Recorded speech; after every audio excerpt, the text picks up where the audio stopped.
qui vont suivre, mais de manière globale.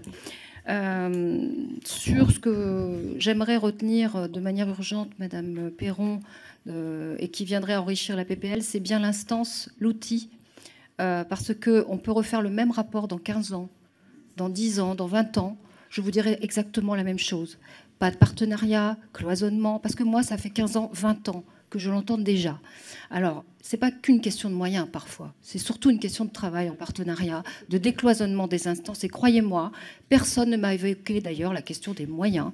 Tout le monde m'a évoqué les travailleurs sur place, parce que c'est à eux que je m'adresse, et pas à ceux qui font de la politique. Ils m'ont dit, tous, nous avons besoin de travailler ensemble, mais nous n'avons pas de réalité concrète. Bon, donc s'il y a quelque chose à faire de manière plus impérative, qui ne coûte rien, c'est bien une instance de coordination. Et si elle ne se met pas en place, parce que vous savez, il y avait une conférence multipartenariale prévue dans la loi 2016, elle n'est mise en place nulle part.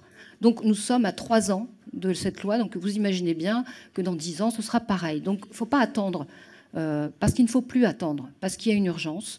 Moi, je crois que ces commissions locales qui nécessitent simplement un peu de bon sens et de coordination et de concertation pourraient être, pour moi, avec l'outil d'évaluation, parce qu'ils ont besoin aussi de ça, pour s'appuyer un peu sur la mesure de l'autonomie d'un jeune qui va arriver sur ses 18 ans.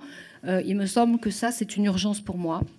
Ensuite, l'entretien de 17 ans qui doit être fait bien avant, c'est-à-dire aux 17 ans révolus et non pas aux 17 ans à partir des 17 ans, parce que c'est beaucoup trop tard pour élaborer un projet, qu'on peut revoir évidemment à sa sortie. Hein. Rien n'est définitif dans ce genre de...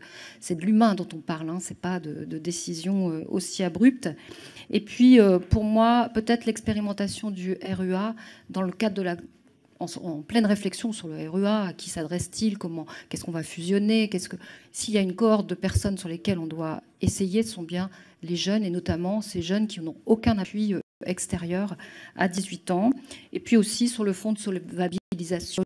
Voilà, ça serait pour moi les priorités pour enrichir la proposition de loi.